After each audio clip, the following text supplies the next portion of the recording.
Today's the day that I lay Mum and Dad's ashes to rest. Back down in Cardiff, where I grew up. Well, actually, I'm in Penarth. And I'm just, at the moment, reliving all parts of my childhood again. And I feel really weird. I feel really strange. I feel sad, of course. I feel bitter, I feel angry.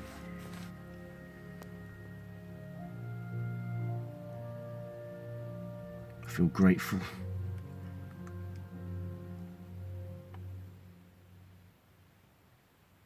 The thing is, when I lay them to rest, that's it, isn't it? That's the last official, if you like, part of the grieving process.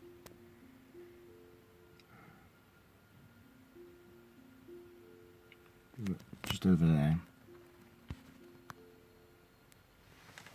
That's Bellevue Park.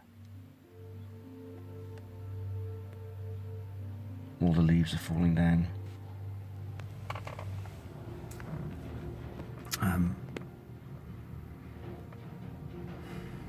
Just everything feels so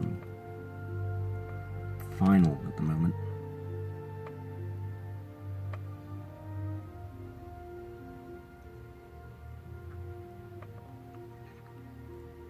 Christ, I miss them.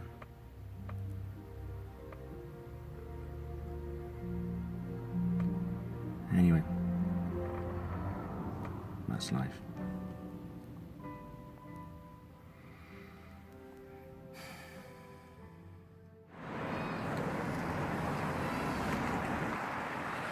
Behind me is my old school.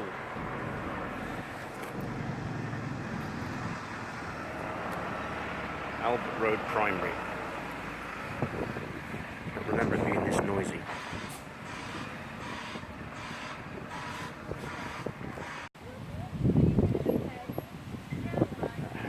That house with the purple door behind me. That's my that's where I lived for about 2 or 3 years. 5 Bellevue Terrace. And over there is the park where I used to play.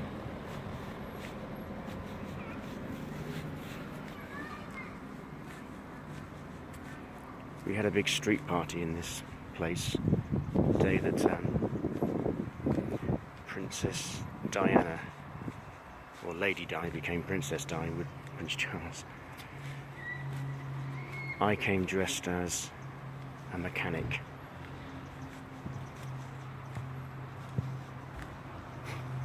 It's amazing the weird things you remember.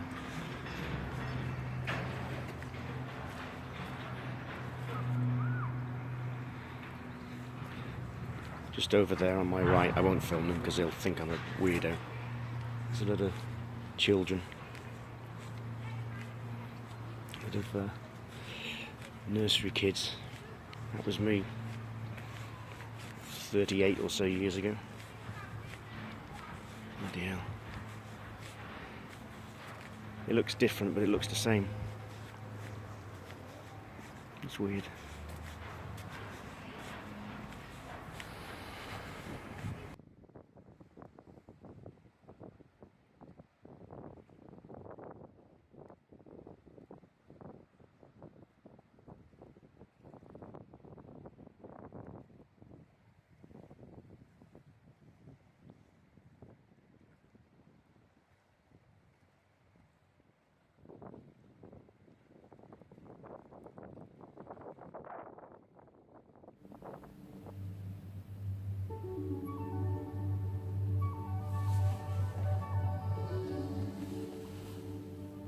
I remember those seas.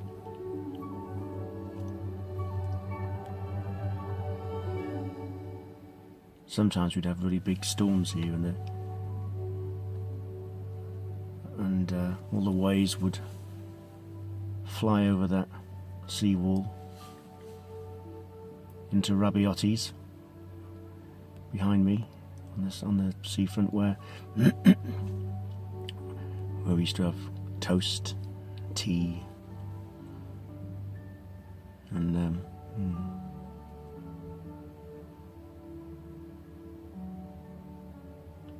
I wrote about this place for years. When I was a teenager, after we'd moved from here, I wanted to keep it alive in me. And as I couldn't drive at the time, couldn't keep coming down, I should just write about it. And I wrote really descriptively so that I could, every time I read my own work or listened to it, it would paint a picture of my home.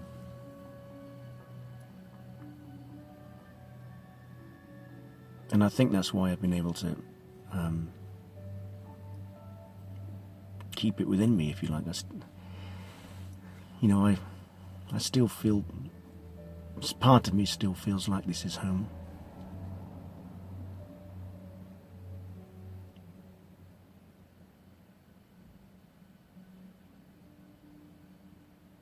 But when I come here, I'm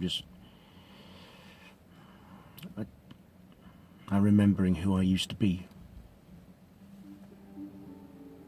rather than who I am.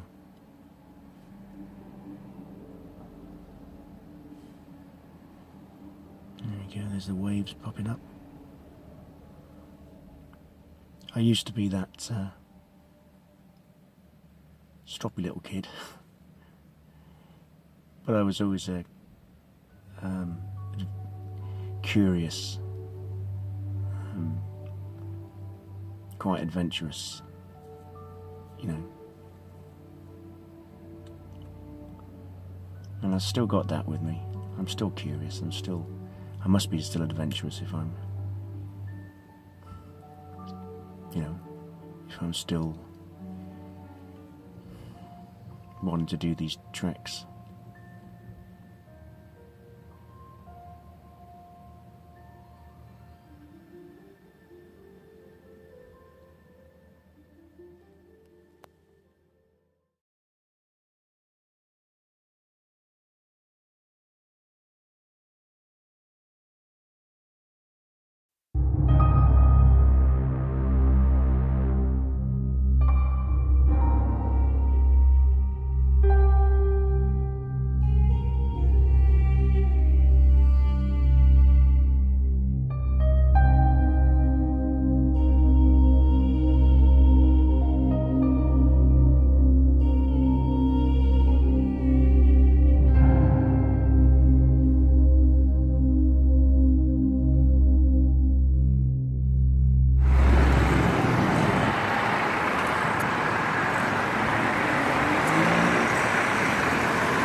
Discovered something about Marrakesh. The traffic lights, they just change colour, that's all they do. And the zebra crossings are purely aesthetic. Christ, I've only been run over about 5 times just getting out of the hotel. Bloody hell, it's hot. 36 at the moment. I'm sweating like a pig. Probably smelling like the tea.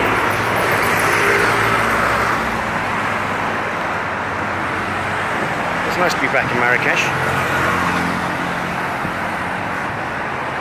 Been here a few once before with the wife.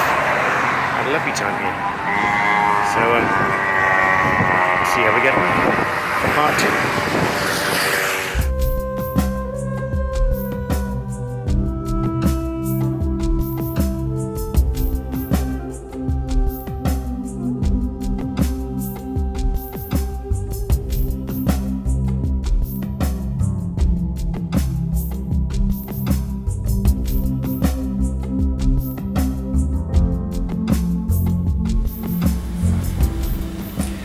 Well, tomorrow I start.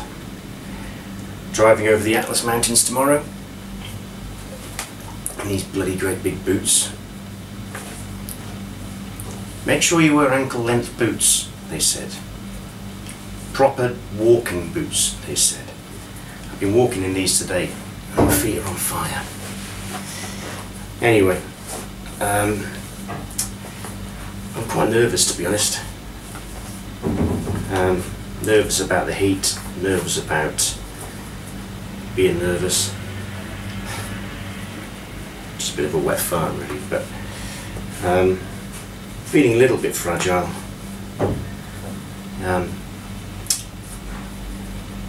We buried Mum's and Dad's ashes a couple of days ago, and it was a lot harder than I thought it was going to be. And I just didn't want to be around people at that time. Funny thing is, I know that's what I needed those people the most. But there we go. So anyway, now I'm just going to go down and have some food and dine with my fellow travellers. Looking forward to that. Looking forward to some food. Christ, I'm starving. But I've got a nice early start tomorrow.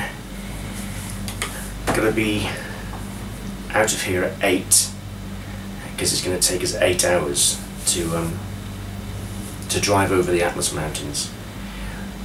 We're going to stop a few times just to break things up, stretch the legs, but also to have some food. And I'm looking forward to the actual journey itself. Things I'll see. I've always wanted to see the Atlas Mountains, and now's my chance. But for the meantime, end of day 1. I've made it. See you later.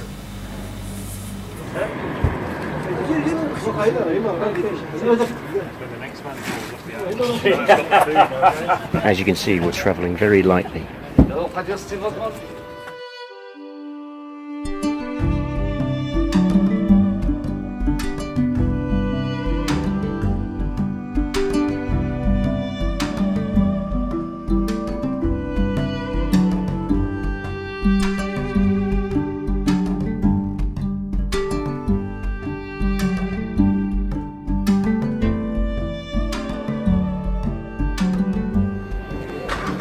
Well, here we are in the Atlas. Stopped off for a little bit of a bite to eat. It's just this tiny little, well, I don't know, it's not exactly a shopping centre, is it? It's been quite hairy because it's taken us a bit longer than we would have hoped to get this far, because there was a rock fall which we witnessed, which was pretty terrifying, really. So that held us up, and then there was a guy in front of us, a guy who tried to overtake us to pass all this long line of traffic. Clearly couldn't get through, but he didn't count on the fact that the guy in front of us was an unmarked policeman, so he was nicked, much to his annoyance and vociferous complaints. But there we go. It's quite nice here. It's hot. I'm just going to have my little snack, and then we get back in the coach, and then we're off.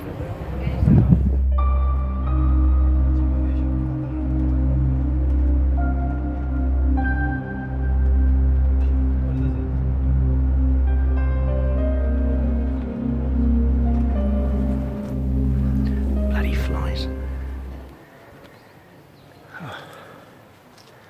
Well, it took nearly 10 hours, I think, all in all, because we had various hold-ups along the way.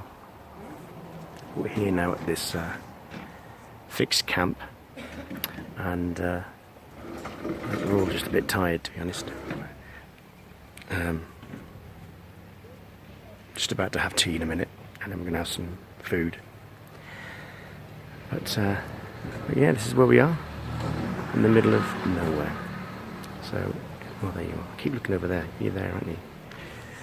But Right. See you in the morning. Well, I've just managed to creep away from dinner for a minute just to show you my 4-star hotel. There we go, our little mud house. 4 of us in here. It's going to be a race to get to sleep first. I'm tempted to take a couple of sleeping tablets so I can fall asleep so I don't have to listen to anybody snoring. But yeah, flipping flies. They're driving me bananas. But that's all part of it, isn't it? All part of the excitement. I've just sprayed myself from head to toe in mosquito repellent because they're everywhere as well. And dengue fever is a bit of an issue over here, so got to be careful. Anyway, I've got to get going.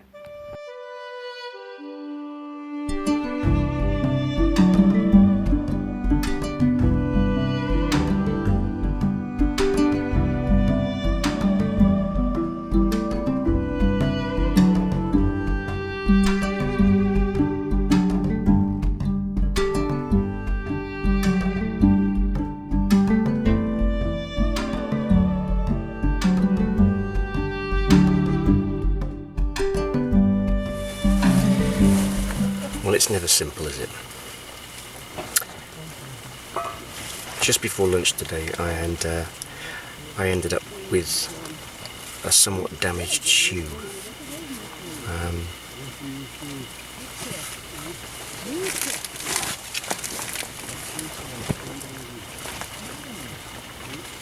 I had a flappy moment. And we've got a mixture here of DIY work. We've got some laces, we've got some wire. This bit on the front is a ballisted plaster. And God knows what else is on there, but it's done the trick for the second half. But this has got to last me for the rest of the week.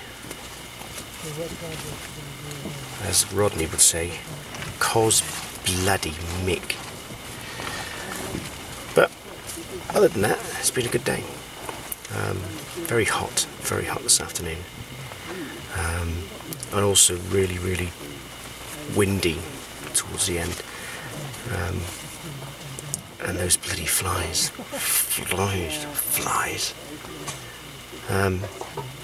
You know, you just sit down there.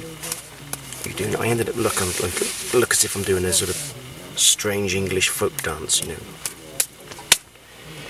But there you go.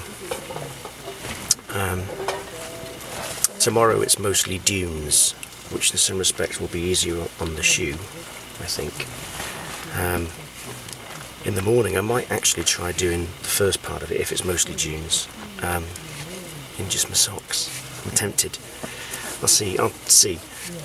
But then the rest of the time I've got to make this last for, I don't know, 60 kilometres or so. All right, camel. But yeah, it's been a nice day.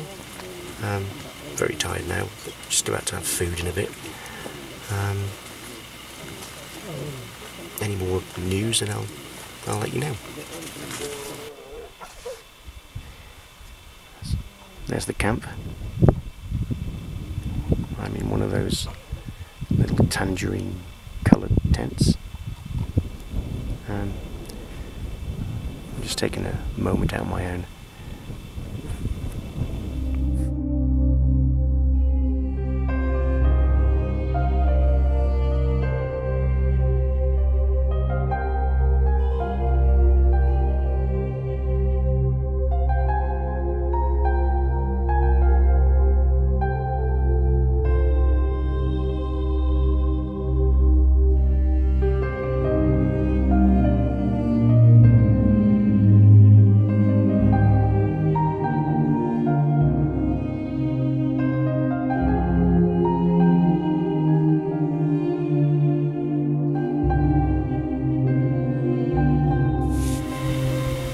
Just watching a beautiful sunset.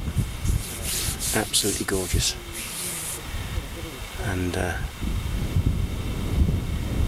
it's weird. It's such a sort of eerie landscape. God, it was hot this afternoon. I learnt something as well. If your shadow is shorter than your height, then it's too hot. You should only be walking when your shadow is longer than you are. Otherwise, it's too hot. So that's how they kind of tell the time and when they should and shouldn't be out in the sun. But see, you learn something every day. See, I'm not just here as a pretty face. I'm actually a wealth of knowledge. A wealth of bullshit, really. But there you go.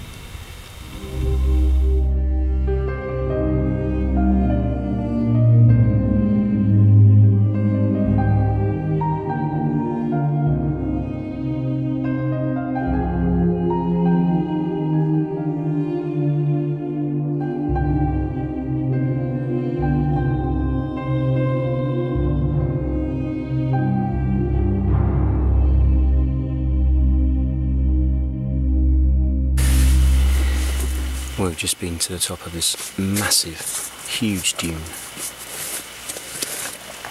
and just seen the sunset, and must admit it was a bit poignant, to say the least.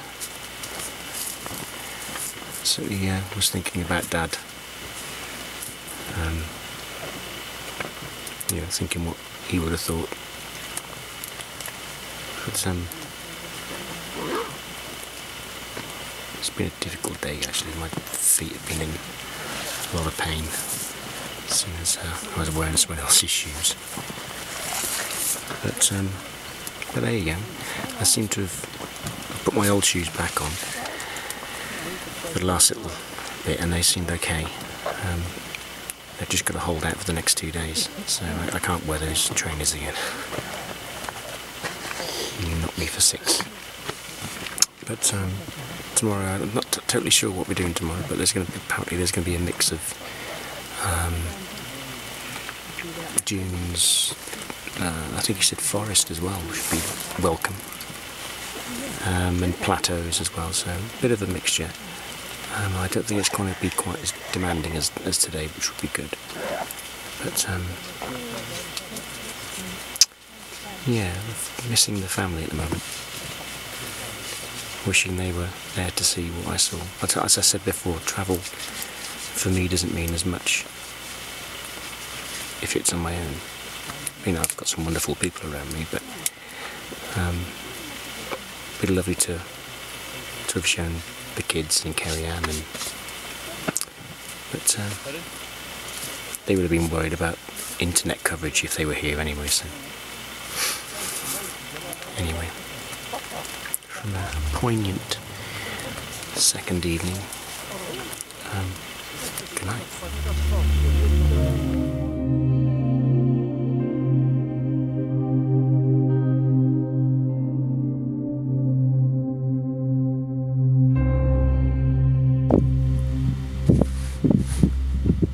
Next week will be the first anniversary of losing Dad, a week today.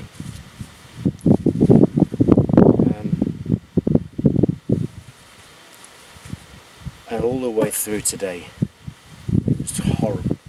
Bloody hate it today. Stuck in a sandstorm, you can hardly open your eyes. It's getting in your mouth, it's in your eyebrows, it's in your eye, you can feel it in your eyelashes. Your hair is just solid with it. Certainly not romantic.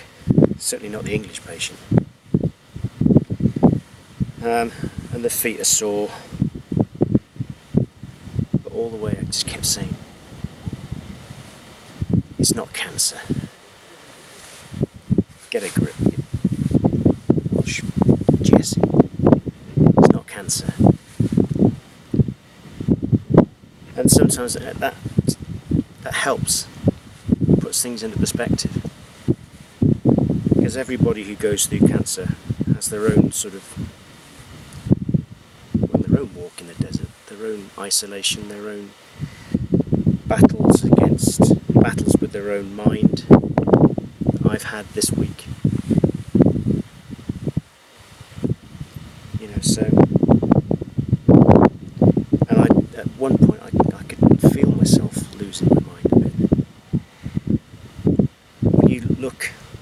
ahead, and all you see is exactly what you saw 5 minutes ago. It kind of drives you mad. It drove me mad.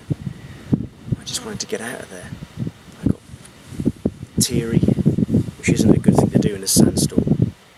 We saw the dust devils, like the tornadoes. We saw those. And that's about it, really.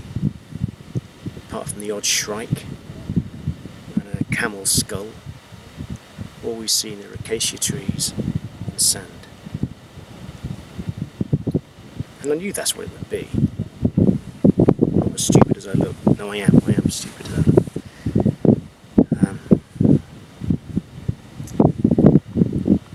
But I don't think I was prepared mentally for the visual side of things. How it just screws with your head when all you see is the same thing over and over and over. And when you get to camp in the evening, you know, I can understand how explorers must have found it when they came across a well. You know, it's just like a release of joy. But anyway, if you haven't yet donated some money towards these treks, or not towards the treks, towards the big sea, then please do. I'm not very good at this asking malarkey. I do feel uncomfortable with it, because I know there are so many wonderful courses out there, and in the end you just have to make a choice. All I'll say is cancer is one of the biggest killers, and the chances are, if you haven't already known somebody affected by it, then you will. And you will want the best people to help you, or help them with their treatment, with their care, with their support. And that's the big C. I've seen what they do. I've seen the relationships that they build with the people who come looking for their help. It's loving, it's caring, it's compassionate, but it's not patronising either, which is very important. There's nothing worse than, you know, when you're feeling at your lowest, being patronised by someone well-meaning. But anyway, so please help me to help people like Tonya at the Big C, and Lee, and all those other fantastic people that do such a wonderful job.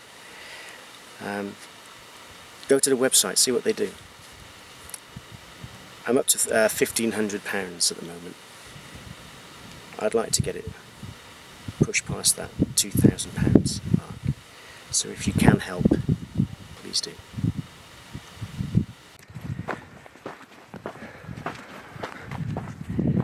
Well, this is our last day, and we're halfway through it now. And I must admit, I'm looking forward to getting back. I feel a bit of a party pooper, to be honest, but because I'm just not enjoying it now. There's only so much sand you can see.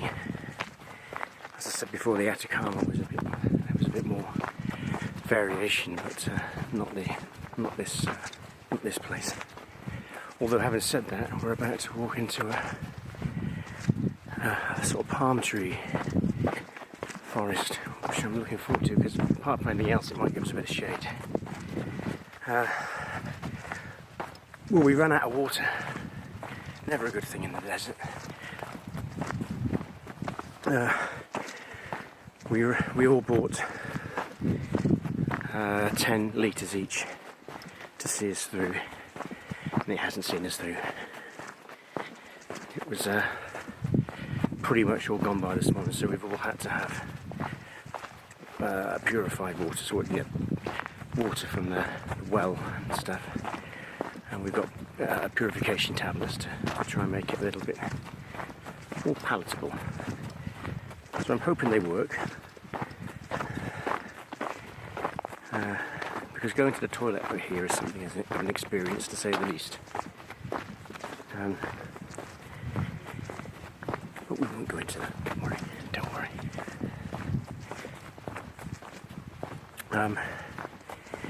Yeah, I'm ready to come home. I can't stop thinking about my wife. I'm really missing her at the moment.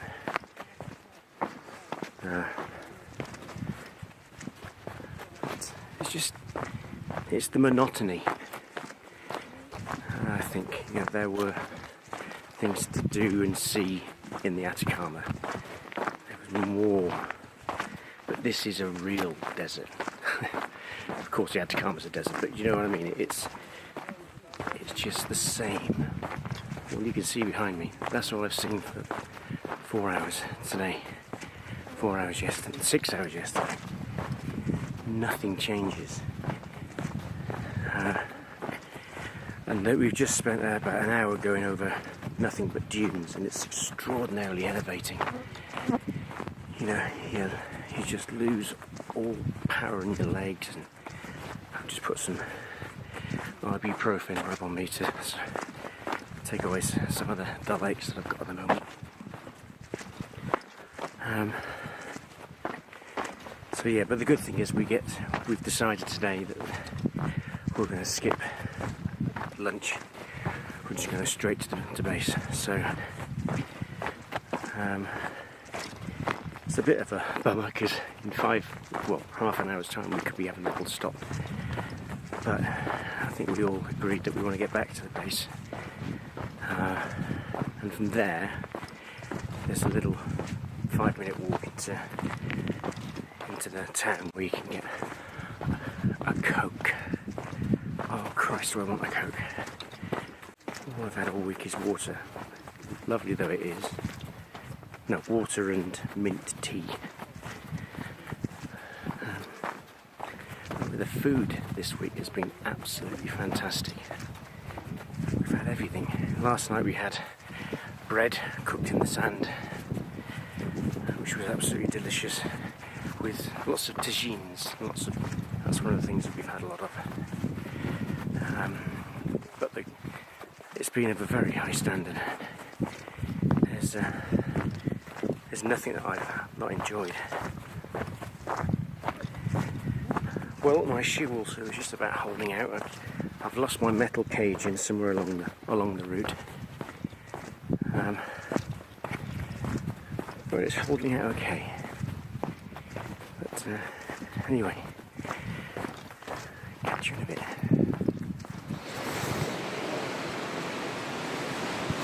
Ta-da! No, you're over there, aren't you? Ta-da! 100k. Oh my god, today, the last hour and a half were excruciating. The blisters on my feet, because the heat was really getting to my feet. I could feel it rising through the soles of my shoes, and every step was driving me nuts. But I was a big brave boy. I didn't cry. I didn't ask for my mummy. And I've just had a shower now, which was like bathing in gold droplets. And I feel really good now. My legs were in agony when I got back, but they're okay now. I've just popped up to the one gift shop just up the road, just have a quick look around, and had an impromptu performance by a guy on a gambri, which is a 3-string lute made of camel skin. It's fantastic. So I said, how much for it? He said 7,000 dirham, which is about 700 quid. So I said, I'll get back to you on that one. And I went there actually to get a pair of shoes or slippers, just something I can wear other than those shoes, which have survived remarkably. Hang on. Just come into my boudoir a second. There you go. Wayne's impressed with it, aren't you, mate? A boot. The boot. The boot, which is... A boot that wouldn't give up. Yeah, the rest of the body almost gave up, but it did. So I tried to go up the road to get some slippers so that I don't look quite such an idiot when I go through the customs. And I ended up with a bangle. A silver bangle. Not really successful shopping. So yeah, it was really hard again, particularly this afternoon. The last 2 hours were really painful. But as I said before, I just kept telling myself, it's not cancer. It's not what Dad went through, and that kept pulling me through. And now it's all done, it feels a bit weird. It's a real sense of achievement, and also a real sense of sort of camaraderie as well. Everyone's got on like a house on fire. So that's the end of the trip. I hope you've enjoyed looking at some of these little videos and coming along with me. I shall miss... What will I miss? I'll certainly miss the people here, because we've had good laughs, particularly today actually, since we've got back. We're quite euphoric having achieved this together. I've just given Hassan, our guide, a little deer antler whistle which I had on my keyring, which I said he could have that so that he could give that to the most stupid member of his next group in case they get lost. Someone like me, perhaps. I don't know what else to say, really. The next trek is in New Zealand at Christmas. That's going to be a slightly different kettle of fish. Not necessarily going to be a hard physically. They're all hard, but certainly it's going to be hard emotionally. But they're all hard. It was emotional yesterday, thinking about Dad coming up to the anniversary. But it's amazing what having good people around you will do. They sort of pull you through. So, from the Sahara